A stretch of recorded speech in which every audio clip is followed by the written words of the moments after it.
अस्सलाम वालेकुम नाज़रीन, आपका मेज़बान जहांगीर सैयद आपके प्रोग्राम सच के साथ हाजिर खिदमत और प्रोग्राम में आपका खैर मक़दम करता है।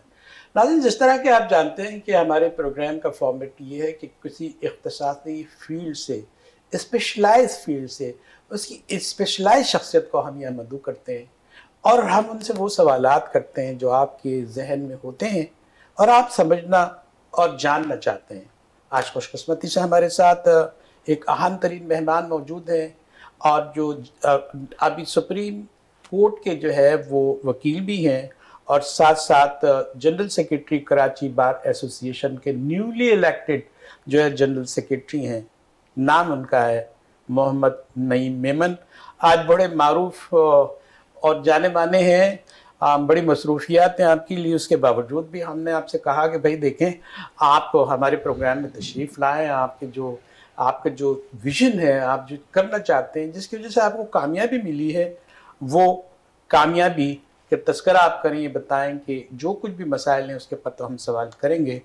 आपने सन 2006 में वकालत शुरू की, यंग है सो यंग, और बार की सियासत में हिस्सा लिया और जब से मसरूफ़ अमल हैं। 2012 में कराची बार के खजानची यानी ट्रेजर भी रहे हैं। हम प्रोग्राम में आपका हर मकदम करते हैं। नईम मेमन साहब, आप जो है नौमंतखब जो जनरल सेक्रेटरी हैं कराची बार एसोसिएशन के, और आप यंग भी हैं, आपका पास काफ़ी जज्बा भी है कि आप आगे बढ़ के काम करें।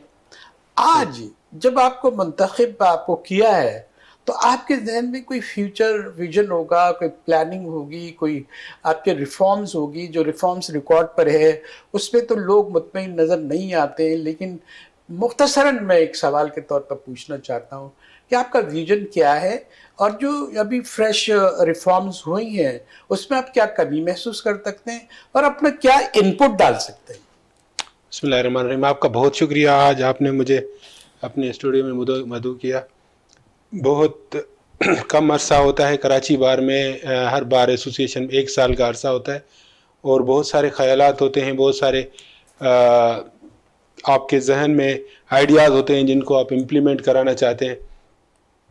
तो इलेक्शन आने से पहले हर कोई मैनिफेस्टो देता है। मेरे जहन में भी काफ़ी ख़यालात थे कि मैं उन चीज़ों को अमली जामा पहनाऊँ। उसके लिए मैंने बहुत आते साथ ही शुरू जनवरी की पहली डेट इनिशिएट कर दिया आपने। पहली डेट से ही हमने शुरू किया था। सबसे पहले हमने डे 1 को 1 जनवरी को जैसे ही चार्ज अज्यूम किया, उसके बाद हमने प्रेस कॉन्फ्रेंस की थी जिसमें सुप्रीम कोर्ट में अपॉइंटमेंट हो रही थी आलिया मलिक साहबा की, जिसमें जो है उनको आयशा मलिक, जिसमें उन्होंने बाईपास किया था जो हमारा सीनियरिटी रूल है। अच्छा, ब्रीच हुआ था आपके, इन योर ओपिनियन ब्रीच हुआ था? जी हाँ। कोई रूल था कि वो जो उनकी सीनियरिटी नहीं थी, उनको चौथे नंबर पे था, लेकिन खातून होने का क्रेडिट देते हुए एक तारीख रकम करने के लिए उनको आगे लाया गया। एग्जैक्टली, ये आपका विजन? ठीक है। उसके लिए जो सूबाई हुकुम, जो जितने भी सूबाई यूनिट्स हैं उनसे भी लिया जाता है। जैसे ही सुप्रीम कोर्ट में सीट खाली होती है तो उसी सूबे के जो मोस्ट सीनियर होते हैं उनको एलिवेट किया जाता है सुप्रीम कोर्ट में, जो कि नहीं किया गया। जो कि सूबे सिंध से चीफ जस्टिस हमारे जो हैं वो मोस्ट सीनियर हैं, उनका राइट था, इनको इग्नोर किया गया। उस पर हमने प्रेस कॉन्फ्रेंस की थी डे 1 को। उसके बाद भी बहुत सारे और भी आइडियाज़ हैं जिनको इम्प्लीमेंट कराना है। अच्छा, एक दिन आयशा मलिक साहिबा के, चूँकि अब वो जस्टिस है वो सुप्रीम कोर्ट की, अब तो वो निमट गया मसला। जब काम निमट जाता है अब तो उन्होंने वोट उठा लिया है, सारी चीज़ें हो गई है। अभी आपकी शिकायत, आपकी स्टैंडिंग बाकी है, आप उस पर कुछ करना चाहते हैं या आप कहते हैं कि आगे देखो? देखिए, एक तो जो हमने रुकावट डालनी थी, रोकना था, अपना प्रोटेस्ट शो करना था, वो हमने कर लिया। अंडर प्रोटेस्ट हमने जो है उसके बाद भी सुप्रीम कोर्ट के बाहर एहतजाज भी किया। देखिए, हमारा काम अवेयरनेस देना है। जी जी। जो एक बार और रिकॉर्ड पे लाना है, रिकॉर्ड पे लाना है। तो हमें सिर्फ याद दहानी दिलानी थी सुप्रीम कोर्ट के कि अल जिहाद ट्रस्ट केस में और दूसरे जो सीनियरिटी प्रिंसिपल्स तय किए हुए हैं उनको फॉलो करें। ना कि पिक एंड चूज पॉलिसी के तहत ऐसे मनपसंद लोगों को उठाया। लेकिन इससे जो आपने आवाज उठाई है, बहरहाल ये आप हक जानते होंगे कि आपका हक था कि आपने गलत बात जो आपके दिमाग में, आपकी नज़र में गलत बात थी, लेकिन जो सिस्टम है, जो ट्रस्ट है, जो वो इंटरनल उसकी पॉलिसी है और जो प्रमोशन पॉलिसी है, जब वो ब्रीच होती है, लोगों को शिकायत होती है, तो ये कॉन्फिडेंस जजेस को कैसे मिलता है कि वो बड़े कॉन्फिडेंटली आगे काम कर सकें? ये तो बड़ा माहौल खराब हो गया है। क्या करेंगे आप इसको? तो कैसे आप वापस लाएंगे एक अच्छे माहौल में? जो है जाहिर है कि उसके सामने, उनके सामने भी आपको जाना होगा। यही रोना था हमारा कि अगर एक इदारा है जो कि इंसाफ की फराहमी का इदारा है, पूरे मुल्क में सुप्रीम कोर्ट सबसे बड़ी अदालत है, और लोग एक्सपेक्ट करते हैं अपने, जब उनके राइट्स उनके वायलेट होते हैं या उनके साथ हक तलफी होती है, तो जाहिर सी बात है सर्विसेज में जो लोग हैं उनके साथ भी नाइंसाफ़ी होती है, वो भी कोर्ट की तरफ ही देखते हैं, उनके लिए सर्विस ट्रिब्यूनल्स बने हुए हैं। तो वो जब देखेंगे कि खुद जो इंसाफ देने वाला इदारा है वहाँ ही प्रॉपर इंसाफ नहीं हो रहा, तो फिर उनका जो है क्रेडिट वो शेक होता है। और हमने तो कोशिश की है कि उसको बेहतर नमूने से डेवलप करें, और ये कोशिश हम करते रहेंगे आगे भी। अभी आपकी डेवलपमेंट है इस केस में, क्या आप कुछ अपनी कोशिशें जारी रखेंगे, ये कहना चाह रहे हैं? नहीं, हमारी कोशिश ठीक है कि जो वो होना था कोशिशें थी हमारी। अब आगे के लिए हमने सोचना है कि ऐसा ना हो जिससे जो है कॉन्फिडेंस जो है वो कम हो लोगों में।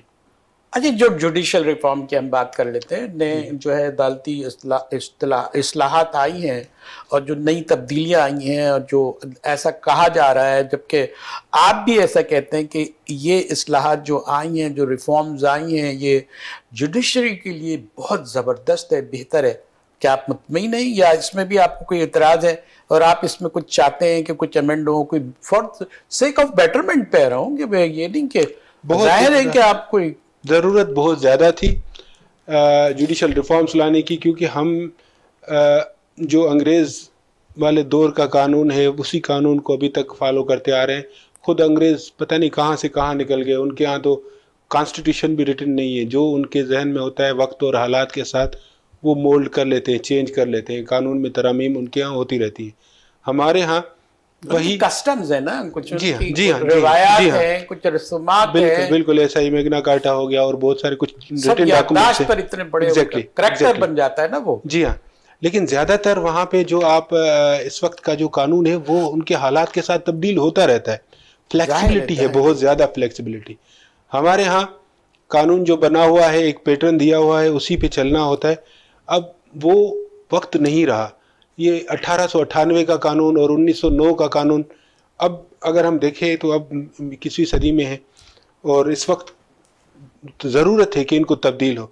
तब्दीली आई है, उसमें काफ़ी और बेहतरी की भी उम्मीदें हम रखते हैं कि और भी होना चाहिए था। देखें, सबसे अच्छा जो आपकी जो तब्दीली लगी है, दो चार जो है उसका जिक्र करें, और जो बेटरमेंट के लिए ज़रूरी चीज़ें हैं जो अभी बाकी हैं उसका भी तस्करा कर दें, ताकि एक पिक्चर क्लियर विविड पिक्चर लोगों को सामने आ सके। एक्चुअली जो जुडिशल रिफॉर्म्स थे वो लेजिस्लेटिव कमेटी ने आगे भेजे हैं कैबिनेट कमेटी में, सेनेट में, वहाँ से अप्रूव होने हैं, वो फाइनल होके आ जाएंगे, फिर पार्ट ऑफ लॉ बन जाएगा। अभी तक जो है वो हंगा पे, वो तकरीबन आखिरी मराइल में है, और जैसे ही वो आएंगे डॉक्यूमेंट्स, ये तो आप तो 3 महीने से सुन रहे हैं कि वो तैयार हो गए हैं। जब आप इलेक्शन में थे, जब भी आप ये कह रहे थे चीजें तैयार हैं, और आज भी ये कह रहे हैं और कल भी यही कह रहे होंगे, क्या उम्मीद लगाए बैठे हैं और क्यों नहीं हो पाता, और इसका डिले क्यों होता है? ये ऐसे कौन से जो है हिडन हैंड्स होते हैं जो डिले टैक्टिक्स के तौर पर जो इतनी अच्छी इस्लाहात हो रही हैं, रिफॉर्म्स हो रही हैं,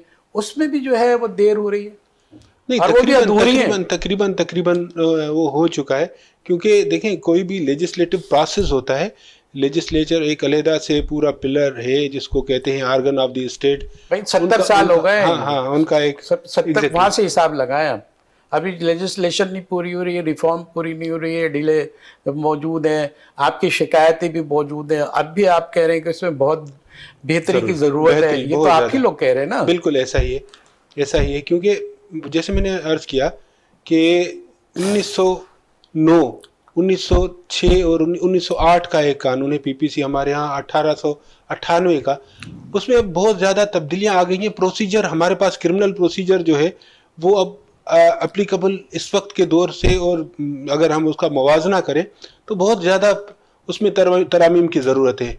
और जो तरामीम आई है हम समझते हैं इससे और ज़्यादा आनी चाहिए, एक्सपीडाइट होना चाहिए मैटर। कोर्ट आजकल तो हमारे यहाँ पाकिस्तान में शुरू हो चुका है, वीडियो कॉन्फ्रेंस के थ्रू कोर्ट में केसेस हियरिंग होती है, मतलब वो विटनेस भी होगा, सारी चीजें होंगी और उसको कबूल भी मतलब करेंगे। असल काम जो है वो मसले को एक्सप्लाइट करना है। नए मसाइल भी तो हो सकते हैं ना कि आपको सामने होके झूठ बोला जा रहा है और आप वीडियो पे सारी चीजें ले रहे हैं, आप उसको विटनेस भी कर रहे हैं, उसको कबूल भी कर रहे हैं, उसके जो मसाइल हैं होंगे तो वो भी तो अपने मसाइल होंगे ना, उसके लिए क्या कर रहे हैं? ऐसे अधूरी सारी कहानियां हैं। नहीं, ऐसा नहीं होगा। देखें, परफेक्शन की तरफ हम जाते हैं हमेशा ही, हमारा जो होता है परफेक्ट नहीं होती, बहुत सारी चीज़ों में फ्लॉज रह जाते हैं। हम उम्मीद करते हैं कि बेहतरी आएगी और उसके लिए हम अपनी तरफ से भी जो तजावीज़ वो भी देंगे। नहीं हो, कम से कम फैक्ट्स तो उसमें जो चीज़ें हैं वो तो गलत नज़र आती है ना, हक़ाइक़ के हट के। आई एम सॉरी, ये बहुत ज़रूरी है कि आपको भी मैं इस कब से निकालूं कि काम नहीं हो पा रहा है। आप तर्जुमान हैं, आप उसको जो है ना इलेक्टेड आदमी हैं, आप जीते हुए हैं, आपके जो मसाइल हैं वो बयान करें आप। हम अपने तौर पर तजावीज़ देते हैं। हमारे यहाँ तो बहुत ज़्यादा मसाइल हैं खुद हमारी कम्युनिटी के अंदर, वकला के अंदर, क्योंकि हमारे यहाँ हमने 12 गुजारिशात की हैं हुकूमत वक्त से भी कि ये वाले जो हमारे वकला के मसाइल हैं वो भी हल करें। क्योंकि अगर लेजिस्लेशन जो भी होगी, अगर वो हमसे कंसेंट या हमसे कंसल्ट नहीं किया जाएगा, क्योंकि we are part of the judiciary. अगर जुडिशरी एक है, डिस्पेंसेशन ऑफ जस्टिस में जितना किरदार जुडिशरी का है उतना किरदार बार का है कि इंसाफ की फराहमी खाली जजेस नहीं कर सकते, खाली बेंच नहीं कर सकता। बेंच और बार तो दोनों है ना, जब तक बार के व्हील है, व्हील से इक्वल व्हील है। अगर वो सिर्फ और सिर्फ तरामीम होंगी जजेस की विशेष पे तो वो भी नाकाबिले कबूल हैं। अगर वो सिर्फ और सिर्फ होंगी वकला की मुशावरत से तो वो भी नाकाबिले। दोनों को एतमाद में लेना चाहिए। और हमारी बहुत सारी सिफारिशात हैं जिनको उनको कंसिडर करना चाहिए, उसके बाद जाके ये तरामीम हो तो ज़्यादा बेहतर होगा। अभी आप कहाँ खड़े हैं? आपकी जुडिशरी, आप ये समझते हैं आपके पास चैलेंज है, जुडिशरी के जो है हर्डल्स हैं, अभी आप कहाँ खड़े हैं? आप ये देख रहे हैं कि अभी भी जो है शायद कहीं बन गली पे जिसपे कोई रोशनी नजर नहीं आ रही, ऐसा है? नहीं, ऐसा नहीं, रोशनी नजर ऐसा नहीं है, ऐसा नहीं है। हम बेहतरी की तरफ जा रहे हैं, पाकिस्तान बेहतरी की तरफ जा रहा है, हम इसमें कोई शक नहीं। पाकिस्तान बेहतरी की तरफ जा रहा है, इसकी थोड़ी वजाहत करते हैं, लोगों में बड़ी मायूसी पाई जाती है। देखें, मायूसी की बातें अगर ज़मीनी हक़ाइक़ को देखा जाए तो हमें तो लगता है कि सब कुछ बुरा हो रहा है। और ये हम बचपन से सुनते आ रहे हैं कि पाकिस्तान मसाइल में घिरा हुआ है, मसाइल में घिरा हुआ है। आहिस्ता आहिस्ता हम तरक्की की तरफ जा रहे हैं। सीपेक वाला मसला आ रहा है, वो हमारा कारोबारी एक रास्ता खुलेगा, उस तरफ हम जाएंगे। आप उस तरफ में जाएंगे, ये बताइए जुडिशरी में बेटरमेंट क्या लगा? जी हाँ, जुडिशरी के लिए जो है सबसे बेहतर जो तजावीज़ जो अभी रिफॉर्म्स आए हैं वो अगर इम्प्लीमेंट हो जाए सही तो बहुत अच्छा हो जाएगा। और उसमें हमारी जो तजावीज़ हैं उनको भी अगर गौर किया जाए बार की तरफ से जो आती हैं तो ज़्यादा बेहतर हो जाएगा। एक छोटा सा ब्रेक ले लेते हैं। जनरल सेक्रेटरी साहब मोहम्मद नईम साहब, मेमन साहब हमारे साथ हैं। हाँ, अब कुछ सवालात हम मेमन साहब से करेंगे। वक्फे के बाद हमारे साथ रही, एक छोटा सा ब्रेक।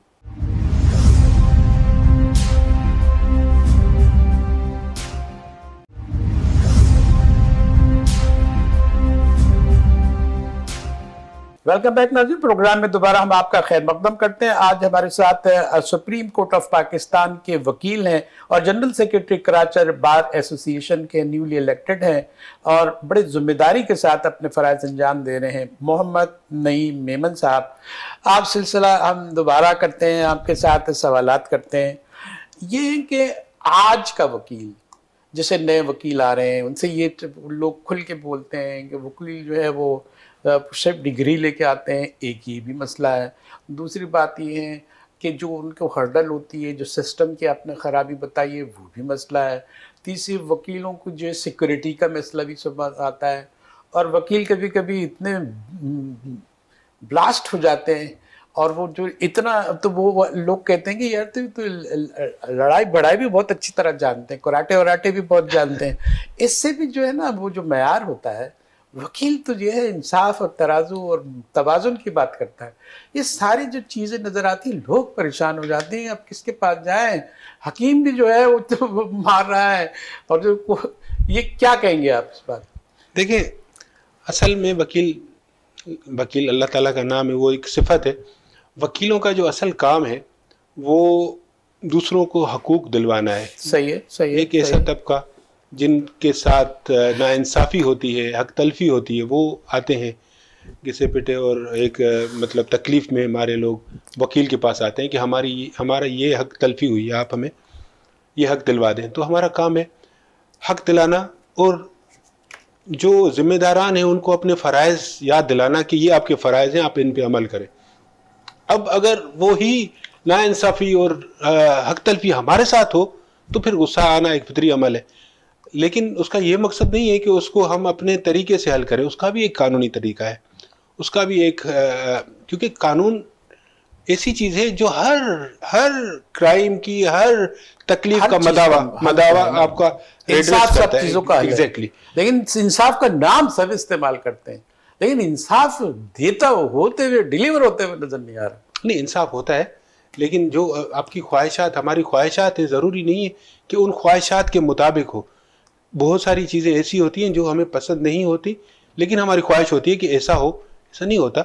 इंसाफ का अपना मयार है, और अगर हम ख्वाहिशात पे चलें तो सिर्फ वही होगा बेहतर जो हमें अच्छा लगेगा। उसके अलावा कभी हमारे खिलाफ फैसला आ जाता है तो वो भी वकील नाइंसाफी किसको कहते हैं? बोलो नाइंसाफी हो रही, चले इंसाफ तो है, हर चीज का मसले का हल है। ये नाइंसाफी जब वकील कह रहे होते हैं, जो जजेस कह रहे होते हैं, और जो पूरा एक इंप्रेशन ये नाइंसाफी की तारीफ बताते हैं जो हमारे और आपकी जो है जुडिशरी में पाई जाती है।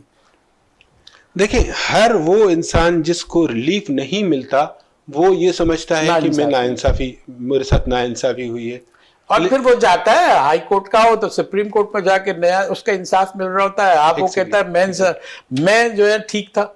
मैं उसकी वजह क्या है? देखिए, हमारे यहाँ नेचुरल प्रिंसिपल हैं, नेचुरल जस्टिस के 3 प्रिंसिपल हैं। जी जी। पहला प्रिंसिपल है जिसको कहते हैं नोबडी शैल बी द जज ऑफ हिज ओन केस। अपने केस में कोई भी जज नहीं होता। अगर आप इंसान किसी से कहें कि ये आपके साथ ये मसला है, आप इसका फैसला भी खुद करें, तो वो अपने आप को इनोसेंट करार देगा कि मैं तो हूँ ही शरीफ, मैंने तो कोई गलती की नहीं। असल गलती करने वाला वो है जो मेरा मुखालिफ है। तो इसलिए सबसे पहला उसूल ये है नेचुरल प्रिंसिपल का, कि जो नेचुरल प्रिंसिपल है, नेचुरल जस्टिस का उसूल है, वो ये है कि कोई भी अपने जो मसले का जज नहीं होगा। अगर वो जज होगा तो वो सिर्फ अपने ही हक में फैसला देगा। तो नाइंसाफी की अगर बात करें तो एक इंसान अगर कहे कि मेरे साथ नाइंसाफी हुई है किसी फैसले से, तो जो दूसरा इंसान उसका अपोनेंट होगा वो कहेगा कि मेरे साथ इंसाफ हुआ है। अब तवाजुन होगा ना दोनों का। जज का जो है, जजिस जो है वो कानून है, और कानून का मतलब तो ये है कि वो उसके इंसाफ, और 20-20 साल इंसाफ नहीं मिला और डिले होता है। और जस्टिस डिले जो है ना वो इंसाफ की मुनाफी है। वो तो मुनाफी नहीं, वो तो कत्ल है। ये बात मैं आपकी इससे बिल्कुल मुत्तफिक हूँ, ये हकीकत है। हम एक ऐसे समझे कि भूल भुलैयों में फंसे हुए हैं। जी जी। जो कानून का जो जाला है जिसके लिए जी जी, वो पहले से आ रहा है, वो पहले अंग्रेजों के दौर से आ रहा है। उन्होंने गुलाम बनाने के लिए ऐसे जो है वो जाल बिछाए, आज तक हम उस जाल से नहीं निकल पा रहे। नहीं, मैं इससे मुत्तफिक नहीं हूँ। अच्छा बताएं। मैं इससे मुत्तफिक नहीं हूँ। मैं ये समझता हूँ कि जो कानून बनाया था उन्होंने, बाकी सारी चीज़ें गड़बड़ थी, कानून बिल्कुल सही था, मैं समझता हूँ।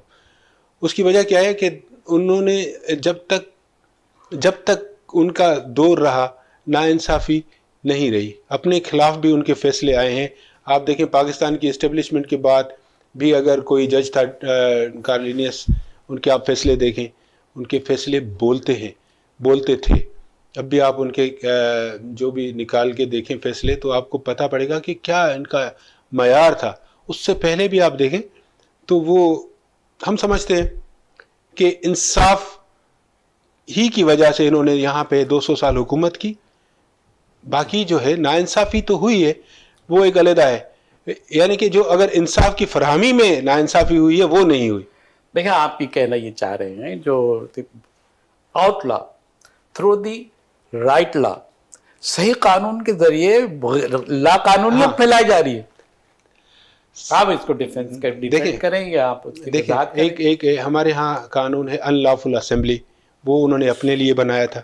अनलॉफुल असेंबली 5 लोग, और वो उसमें बैठे हुए भी होते हैं। 5 लोग अगर हों मजमा करें तो उनको आप जो है अच्छा बाहर के, हाँ मिसाल मजमा करते हैं, पब्लिकली वो एक गैदर हो जाते हैं, वो असेंबल्ड हो जाते हैं एक जगह, और वहाँ पे अगर कोई नारेबाजी करते हैं तो उनके खिलाफ सब के सब उसमें जो है इन्वॉल्व होंगे क्राइम में।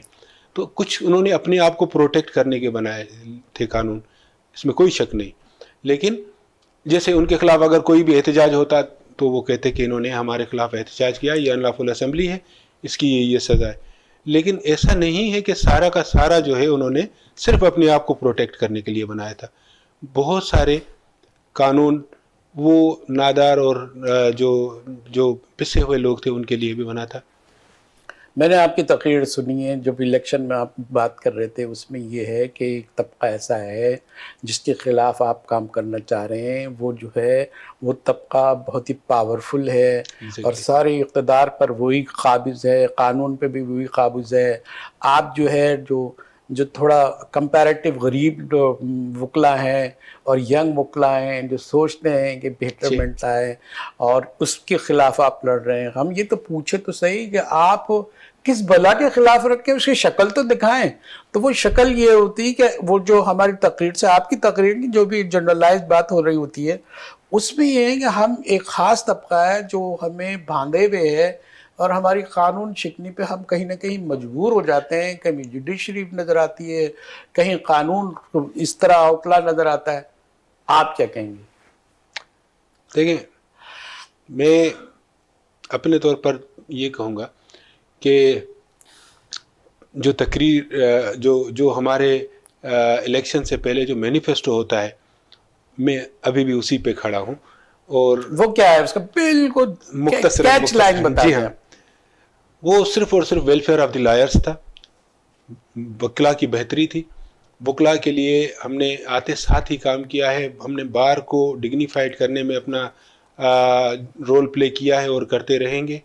और उसके लिए मैंने अपने तौर पर कोशिश की है कि मैं वकला के लिए एक सोसाइटी लॉन्च करूं। तो आप कोई सोशल वेलफेयर सोसाइटी है क्या? आप काउंसिल हैं क्या? आप भाई आप एक उसके बार के आप प्रेसिडेंट है, आपका काम ये थोड़ी है कि वेलफेयर कर दें, उसकी कोई कुर्सी टूट गई वो ठीक करा दें। कोई पहला प्राइमरी काम यही है। प्राइमरी काम जो है वो ये है कि बार, वकला, बार रूम्स और जो बार में मसाइल हैं उन सबको लुक आफ्टर करना, उन सबको चेक करना। और उसके अलावा बायलाज जो हमारे कहते हैं, सारी की सारी करस्पॉन्डेंस जितनी भी होती है वो सेक्रेटरी के थ्रू होती है। उसके अलावा जो भी मसाइल होते हैं, जितने भी एड्रेस करना होता है, जनरल बॉडी करना होता है। अब आपको मसाइल कलम मिल गया है, आपकी जिम्मेदारी मिल गई है, वो क्या मसाइल है जिसको आप एड्रेस करते हैं।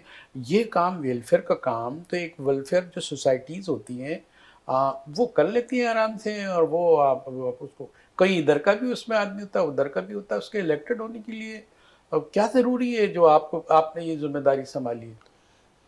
उसकी वजह ये है कि हमें कोर्ट में सबसे पहले अगर देखें बार और बेंच में तवाज़ुन ना हो, अगर जजेस बार और बेंच में कौन सा तवाज़ुन चाह रहे हैं? कभी ऐसा होता है कि 2 काउंसिल खड़े हैं और एक काउंसिल की सुनी ही नहीं जा रही, हाँ, जो कि उसका बेसिक राइट है। जैसे मैंने आपको 3 प्रिंसिपल कहे थे, एक बताया था नोबॉडी शैल बी द जज ऑफ हिज ओन केस, दूसरा होता है nobody shall be condemned unheard, किसी को बगैर सुने आप फैसला नहीं कर सकते। और बहुत सारे ऐसे वकील होते हैं वो कहते हैं हमें सुना ही नहीं जा रहा, हमें जजेस जो बेंच है, बेंच की तरफ बड़े पैमाने पे होता है, हमें सुना ही नहीं जा रहा। तो उसके लिए बाहर का काम होता है अपना रोल प्ले करना और वो जाके फिर जुडिशरी में आके ये कि भाई why you are not following the law, good. तो अगर देखें, हमारा काम होता है जिम्मेदारी महसूस कराना। फ़राइज़ अगर कोई अंजाम नहीं दे रहा अपना, फ़राइज़ से थोड़ा सा भागने की, किनारा कशी करने की कोशिश करना है, उनको खड़े होकर कहना है कि भाई ये फ़राइज़ हैं, ये अपने अंजाम करो, do this and do not. आप उनको लिमिट बता सकते हैं कि भाई देखिए, बिल्कुल बिल्कुल, ये हमारा काम है। अगर वो नहीं होता तो उसका हमारे पास रास्ता है। हम रेजोल्यूशन बार में रेजोल्यूशन पास करके उनके हायर अथॉरिटीज को भेजते हैं कि ये इनका काम है, ये इनके फ़राइज़ हैं, ये सुन नहीं रहे, ये अपने फ़राइज़ पूरे नहीं कर रहे। अच्छा, आप इनसे कहें कि अपने फ़राइज़ पूरे करें और इनके खिलाफ कार्रवाई करें। वो हमारी जो रेजोल्यूशन होती है उसकी वैल्यू होती है और उस पर जो है अमल दरामद होता है। आप तो बहुत एक्टिवली मुझे नज़र आ रहे हैं। तो ये है कि जो जस्टिस डिले का चक्कर है वो तो बहुत ख़तरनाक है। उसके लिए आपके पास क्या पावर है कि आप उसको भी कहीं एड्रेस कर रहे होते हैं? जी हाँ। अब जब भी डिले होता है उसमें 2-3 वजूहात हैं। जी। एक सबसे बड़ी वजह है जजेस का सुस्त रवि, उनका सुस्त होना है, क्योंकि इनको पैसे मिलते हैं। इनको नहीं, पैसे लंबा चढ़ेगा केस तो... नहीं, होता क्या है, देखें, ये एक क्वालिटी है जजमेंट राइटिंग भी, उनको जजमेंट लिखना होता है। अब इतना 2-3 सालों से एक चलता हुआ मामला आया, एक जजेस की पोस्टिंग होती है 2.5 साल एक जगह पे, 2.5 साल। अब वो देखते हैं कि हमें वैसे ही यहाँ से ट्रांसफ़र होना है 2.5 साल में, और ये पिछले 10 सालों से चलता आया है केस, मैं भी इसको 2.5 साल तक खींच रहा हूँ, आगे जो दूसरा आएगा उसके मत्थे में लग जाएगा। एक वजह अच्छा, ये। गुड। और उसमें जो है कभी कभी ऐसा होता है कि जजमेंट के लिए रिजर्व होता है, वो मामला उसको लगाते रहते हैं। जिस दिन वो फैसला मतलब उनको होता है, जजेस भी छुट्टी कर लेते हैं, कभी स्ट्राइक का आ जाता है। और उसके बाद जो है नो डाउट उसमें जो पार्टीज़ की काउंसिल्स होती हैं उनका भी रोल होता है। कभी उनकी तबीयत ख़राब होती है, कभी कोई और मसला होता है, वो नहीं आ सकते हैं, और कभी कभी डिलिबरेटली भी डिले किया जाता है।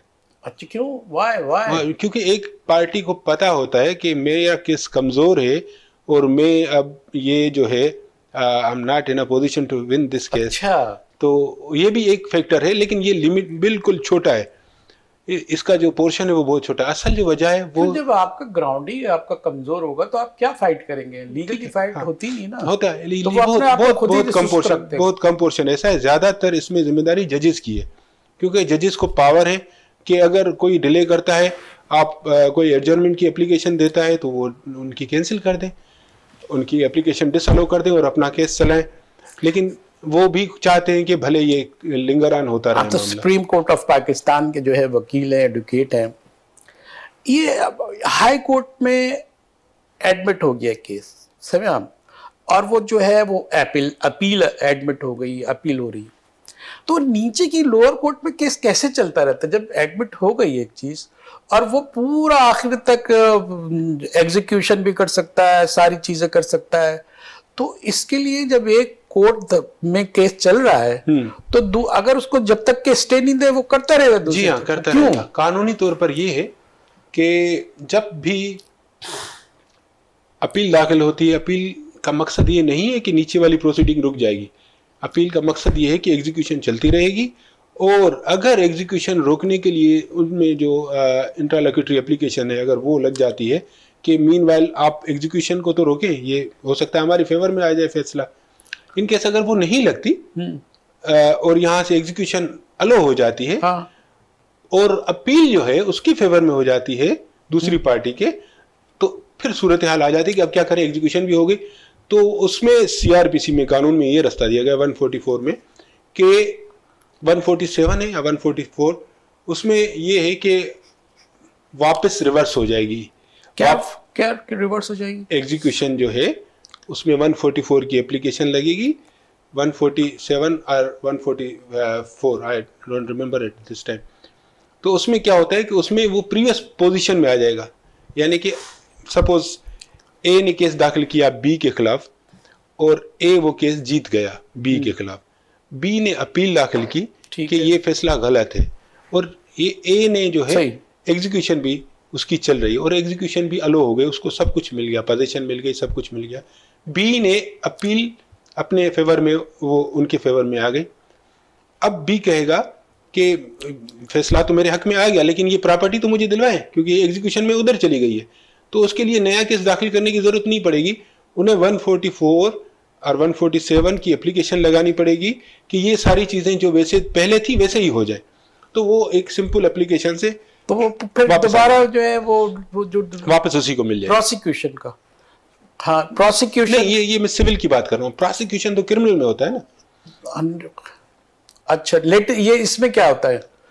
अच्छा देखिए ना, क्रिमिनल एक फौजदारी है और एक जो है दीवानी। फौजदारी में अपील अगर चलती है तो अपील एक राइट है, उसमें भी एक प्रोविजन है 426 के तहत कि इसको फिलहाल बेल दे दे, मीनवाइल इनकी सजा जब तक कंप्लीट नहीं होती, जब तक इनकी अपील का फैसला नहीं होता तब तक इनको आप दे दें। ठीक, वो होती है। मैं एक छोटा सा ब्रेक लेता है नाज़रीन, यहाँ एक छोटा सा ब्रेक लेते हैं। मोहम्मद नईम मेमन साहब हमारे साथ हैं, एडवोकेट हैं, सुप्रीम कोर्ट ऑफ पाकिस्तान के general secretary, Karachi bar association के। सवालात का सिलसिला जारी रखेंगे, एक छोटा सा ब्रेक।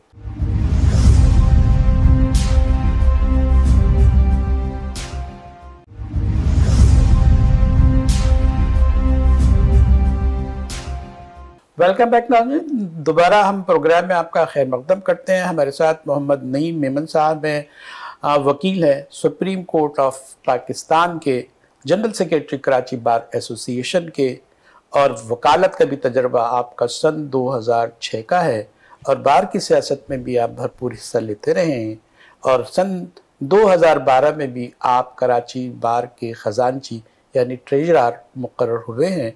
ये जिम्मेदारियाँ, ये तजर्बा और ये जो है आपकी उम्र, इसमें तो लगता है कि फ्यूचर टेक विजन जो है वो काफ़ी काम आएगा आपके। तो हम आपका दोबारा खैर मकदम करते हैं। हमारा सवाल ये कि आपने तो ये बताया, जो मुझे बात समझ में आई है कि अगर एक अपील हो जाती है, एक पार्टी की डिक्री आ जाती है, डिक्री के बाद जो हुआ है कि वो फैसला जो है वो लोग अपील में चले जाते हैं। एक फर्स्ट अपील होती है, एक सेकेंड अपील भी हो सकती है। सिविल में सिविल में ये दीवानी की बात कर रहे हैं आप, क्रिमिनल नहीं, मैं तो उसकी सिविल की बात कर रहा हूँ। सिविल में सेकंड अपील भी होती है। तो वो सेकंड अपील की बुनियाद क्या होती है? सेकंड अपील में उसमें सिर्फ 3 ग्राउंड्स होते हैं।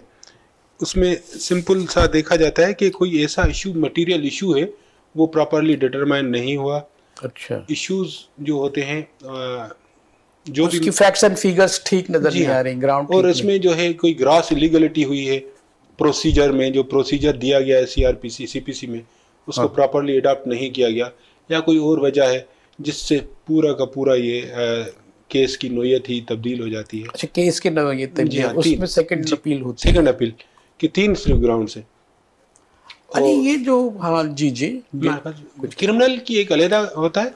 क्रिमिनल में सेकंड अपील तब होती है जब एक बंदे को बरी किया जाए और उसकी कोई क्रिमिनल एक्यूटल अपील लगाए कि इसको एक्यूट गलत किया गया है, और वहाँ से फिर उसको हो जाए उसमें सज़ा, तो उसकी फिर अपील लगती है। एक्यूटल के ऊपर अपील वो लगती है सुप्रीम कोर्ट। अरे बहुत सारे ऐसे वो है कि आप ये देखते हैं कि बहुत बुनियादी तौर पर जो सरमायाकारी है, बैंककारी इसके अंदर है, ये है कि ये लोग जो है 2 कानून लगा देते हैं। समझे आप? आखिर में होता ये है कि उनको फ़ायदा तो डिग्री पे पहुंच जाता है, लेकिन जब चैलेंज होता है तो बड़ी गुंजाइश रहती है कि वो रिव्यू हो सके और जो है उनकी डिग्री जो है वो वापस होके उसमें फ़ायदा हो सके। क्योंकि अब हमें तो यही नहीं तय पाया कि जो है ना कायबोर के हिसाब से किया जाए, जो है हम जो है वो रेंटल के हिसाब से किया जाए, बहुत सारी चीज़ें ऐसी। इसको कैसे एड्रेस करते हैं? देखिए, सच्ची बात जो मैंने आपको शुरू में कही कि जो अंग्रेज कानून बना के गए वो बहुत अच्छे कानून है। अच्छा, इसमें कोई शक नहीं। आप देखें एविडेंस एक्ट, जो उन्होंने एविडेंस एक्ट बनाया है 1984 में, जनरल ज़िया ने उसको कानून शहादत का नाम देके इसमें 1-2 इस्लामिक प्रोविजंस डाल दिए, अदरवाइज सब वही कॉपी पेस्ट है। तो अंग्रेज़ों ने जो भी कानून बनाए थे वो बहुत कॉम्प्रिहेंसिव थे, हर चीज़ को कवर करते थे। कोई उसमें उनकी जो सोच थी वो दूर तक थी, दूरअंदेशी थी। कहीं पे भी ऐसा नहीं होता कि अगर इसका रिजल्ट ये निकले तो नेगेटिव क्या होगा, जबकि हमारे सिचुएशन है। हमारे यहाँ जो है वो जो सूद है जो रोबा है वो तो हमारे नाजायज है, फिर उसको लोगों ने मैं आ रहा हूँ अभी जो उसके बाद जो पाकिस्तान एस्टेब्लिश होने के बाद भी कानून बने, वो भी एक हद तक, उसके बाद एक लंबा अरसा जो है हमारे यहाँ डिक्टेटरशिप रही, उसके बाद जो लेजिस्लेचर हमारे यहाँ कानून बना रहे हैं अभी, वो उनमें अहलियत नहीं है जो अंग्रेज जो सोचते थे। और बड़ी अहम बात है। हाँ, ये इसमें कोई शक नहीं। और उसकी वजह क्या है कि अच्छे लोगों को ऊपर, जैसे लेजिस्लेचर का काम होता है कानून बनाना, और उनमें वो इंटेलेक्चुअलिटी भी होनी चाहिए। लेजिस्लेटिव कमेटी होती है, वहाँ पे एक एक चीज़ देखा जाता है कि कौन सा चीज़ फार में है, कौन सी अगेंस्ट में है, और इनके जो है रिजल्ट क्या निकलेंगे, रिप्लिकेशंस क्या क्या होंगी। तो वो दूरअंदेशी अंग्रेज़ों के दौर में थी, उसके बाद भी कुछ कानून आए उसमें भी, और अभी ये तो अब नहीं है। अब मैं आपको बताऊं, लेकिन जब आप जो है वो कानून साजी ना कर सके, इतनी आपकी जो विजडम ना हो, तो फिर वकील के वो जो जजेस कैसे फैसला देते होंगे? बहुत सारे ऐसे लेजिस्लेशन आई है जिनको सुप्रीम कोर्ट ने नल एंड वाइड करार दे दिया कि ये क्या बनाया आपने। ऐसा हो चुका है? ऐसा है, ऐसे कोई मिसाल बड़ी दिलचस्प है? जी मैं आपको बता रहा हूँ, यहाँ पे सिंध सर्विस के हैं काफ़ी सारे, जिसपे जो है बहुत लंबी एक जजमेंट आई है, जिसमें इन्होंने धड़ाधड़ रखा था डेपुटेशन पे और इधर उधर। तो उस पर सुप्रीम कोर्ट की आई है कि ये पूरा कानून ही आपने गलत बनाया। ऐसे तो नहीं होता कि आप अपने फ़ायदे के लिए कानून बनाएं। उससे पहले आप देखें वहाँ पे जुडिशल रिव्यू का एक कॉन्सेप्ट है। अब हमारे यहाँ एक नया, जैसे 2005 में एक कानून आया है, illegal disposition act. Illegal disposition act में 12 ने कहा गया है कि ये जो आपने जगह जगह पे लिखा है कि शल एक होता है शल मतलब मैंडेटरी, और एक जगह पे होता है मे, मतलब कि वी कैन डू और you can not do, up to you. अब बहुत सारी जगहों पे उन्होंने मे की जगह पे शल रख दिया है, जो कि मुमकिन नहीं है। जो जब शल है नहीं मुमकिन, तो आप मे, तो शल आपने क्यों रखा? यहाँ मे रखना था। तो बहुत सारी ऐसी चीजें हैं जो कि इस वक्त भी तरामीम की जरूरत है उनमें। पूरा कोड नहीं कर सकते, ज्यादा नाइली पाई जाती है। नहीं, बैंकिंग लॉ में के अलावा भी अलग अलग है। उसको जो ना काइबर है, काइबर जो है इससे क्या ताल्लुक है कि आप सूद का रेट बढ़ता चल जा रहा है और आप जो इसके हिसाब से वसूल कर रहे हैं, आप जो है बहुत बड़ी वो वसूल कर लेते हैं, आप फिर भी आप कहते हैं कि हमारी जो है ना प्रिंसिपल अमाउंट तो ये है। ऐसा ही है। हम तितर और बटेर वाली मिसाल है कि इस्लाम के नाम पे ना पाकिस्तान लिया तो सही, लेकिन ये है कि सूद भी चल रहा है जो कि इस्लाम में। लेकिन अब ऐसा नहीं है कि जजेस समझते हैं कि ये इसको थोड़ा सा अवॉइड करके फैसला दिया जा सकता। फैसले आ रहे हैं और वो कैपिटल अमाउंट पे ले आते हैं कि प्रिंसिपल अमाउंट आपका कितना है, और उस पर कोशिश करके इनको नेगोशिएट करवा के कंप्रोमाइज़ पे ले आते हैं। और ज़्यादातर मामला ये होते हैं कि एमिकेबली रिजॉल्व हो जाते हैं। अदरवाइज़ कुछ मामला ऐसे भी हैं जो कि लॉ को फॉलो करते हुए ज़्यादा सूद आ जाता है। जी। मोहम्मद नईम साहब, आपसे बहुत सारे हमने ऐसे टफ सवालात किए हैं जो नॉर्मली जो है वो लोग ज़रा हिचकिचाते हैं, लेकिन आपने बड़ी सेफली बात की है कानून की हुदूद में रह के आपने बात की है।